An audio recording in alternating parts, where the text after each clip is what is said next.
all that we believe in. In fact, until each of us becomes our own leader, we really don't have much of a chance of changing anything. And so that should be our desire, to develop ourselves so that we can lead ourselves and not be led by people, no matter how, highly moral or intelligent or, awesome they may seem. Are you your own leader? I am.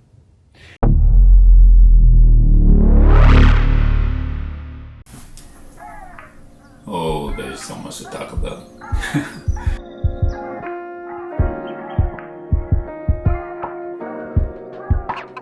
Alice is such a storied writer that, even in 1996, she knew that the real wins, the real W's, are grounded in, being authentic to yourself.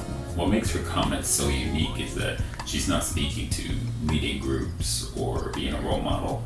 It is so focused on, alignment with being a leader for yourself and, being who you are. And I think we as a community, as a society, we need to fight to maintain that and make sure that's our top priority, not for others and those around us, but also for ourselves and accomplishing our own personal journeys and finding our own paths.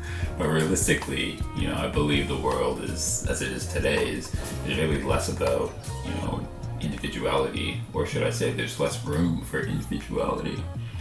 This world is catered towards groups now, with less focus, less power in the hands of the individual.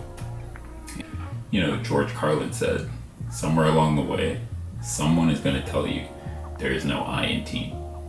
But what you should tell them is, maybe not, but there is an I in independence, individuality, and integrity. 3 things that, deserve our attention, deserve, more emphasis and more focus in everything that we do today. I love people as I meet them one by one. People are just wonderful as individuals. You see the whole universe in their eyes if you look carefully. But as soon as they begin to group, as soon as they begin to clot, when there are 5 of them or 10, or even groups as small as 2, they begin to change. They sacrifice the beauty of the individual for the sake of the group. I decided it was all under the control of groups now, whether it's business, religion, political people, or what, and I would distance myself from wishing for a good outcome. Let it do what it's going to do, and I'll enjoy it as an entertainment. The beauty of the individual.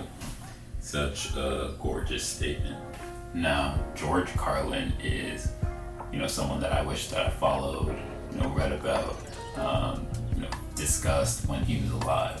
He is, without a doubt, one of the greatest philosophers to ever walk this earth. And what's amazing about him is that as a comedian, he was able to, write stand-up, be entertaining, serve others from an entertainment standpoint, all without losing himself. He was able to actually build into this identity and into this persona that spoke to who he was and the things that he was interested in, without compromising any of that, and he was still a success. And I mean, he wasn't just a comedian, he was somewhat of a social critic, someone who was able to, craft this ideology and this belief system and make sure that he still resonated with his audience along the way. I just love this sentiment. And there is a universal truth that everybody has their own beliefs, hopes, dreams, interests, ambitions. You see the whole universe in their eyes if you know where to look, if you look carefully enough. And when you meet someone individually, I believe there's more of a license, there's more opportunity for people to connect over these interests and communicate these parts of themselves, to put them on display even, and to try to, connect over them. But we know that in groups these moments are, rarely embraced. In Carlin's words, they are sacrificed for the sake of the group. And I think we're seeing this more and more across a multitude of disciplines, across a multitude of mediums. Now what's crazy about all this is the text is out there. It's been out there. There's a multitude of philosophers out there that have spoken to this subject, that have embraced the individuality and the intellectual. Emerson said, "To be yourself in a world that is constantly trying to make you something else is the greatest accomplishment." Mark Twain said, Whenever you find yourself on the side of the majority, it's time to reform, or at the very least, pause and reflect.